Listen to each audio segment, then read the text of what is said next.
Hey everyone, welcome to Bickering Book Reviews. I'm Sarah. And I'm Becky. And today we're talking about Dear Justice. It's the second book in the Dear Martin series. And it's by Nic Stone. We both got it off of NetGalley, correct? Yep. All right. So this is about Quan, who was like a minor character in Dear Martin. And basically, he is in juvenile detention, awaiting a court date, awaiting a trial, because he's been sent there in the shooting of a police officer. He is accused of shooting the police officer, and so basically, it's just about it goes through like how he got to where he got to, because he started off as caring about his grades and being this great older brother, and he never changed. Like, he didn't fundamentally change as a person, but the way people viewed him in society changed, and then he kind of responded to that. So anyway, it's how he got to where he is, and then but also kind of digging into what actually happened during that event. And we do see some characters from the previous book show up and kind of lend a helping hand, and so it's really great to kind of see that.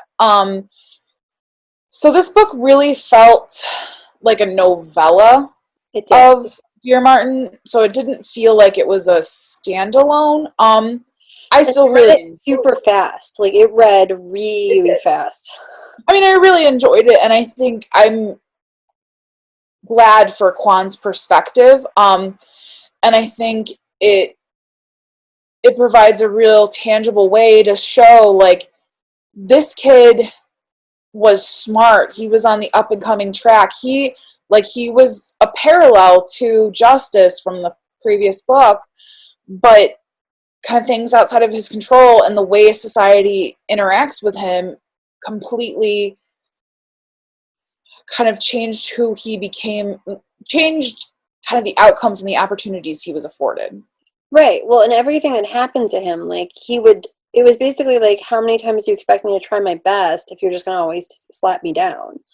Right. And all of these things that happened to him, even the first time he stole something, he had to do it. It was like the situation. And it's something I feel like I'm so glad that this book exists, because I think it's something that people need to see more of, and I hope more people see this in this book, and this is something I feel very strongly about because of like the way basically he gets put on this trajectory and he can't stop it. At any point, if he tried to stop it, it's not even just his life, it was the lives of his siblings that would be ruined. And it does. He basically started at the same place as Justyce, and it shows how he ended up where he was. And Nic Stone is a great writer. Like, she does. Yeah. It really felt realistic, because I read, right around the time I read this, I read Punching the Air by E.B. Zaboy and Yusuf Salam, I believe. We'll tag them. And that Punching the Air was based on a true story about someone who had been wrongfully incarcerated. So the parallels were all over the place, and she can just, her writing style is so phenomenal. I like her writing. So the only thing that made me not love this book was, I don't know if it was because it was third person, but I started reading this eARC, and like, I was like passionate about what was happening to him already. But I never really cared about him. Like, I cared about just somebody in that situation having this happen to them, but I didn't care about that specific character. And I realized that it wasn't until Justyce shows up, like, all of a sudden, like, I got like more into the book. I just wish that I had a little bit more Quan. And I think that if we'd been in his head, it would have been better, as opposed to the third person. Also, while I was reading this, and like, Justyce wants to go to law school, and he wants to I don't know what kind of law he wants to practice, but it was like, he's going to Yale and he's trying to get these experiences. I'm like, that would be an incredible book.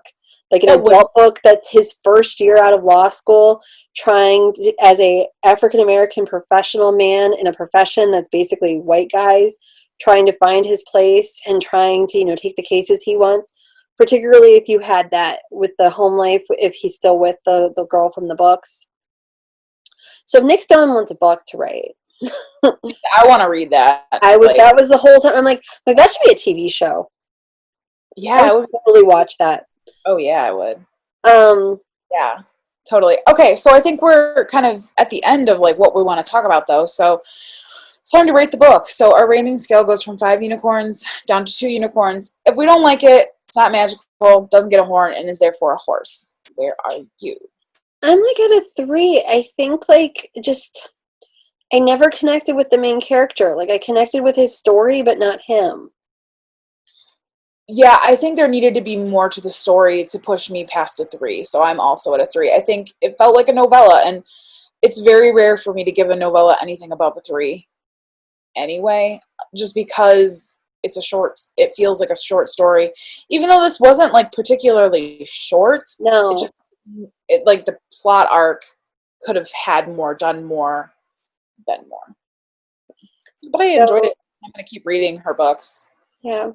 So that is where we are on Dear Justice, and we'll Just see you around. Bye.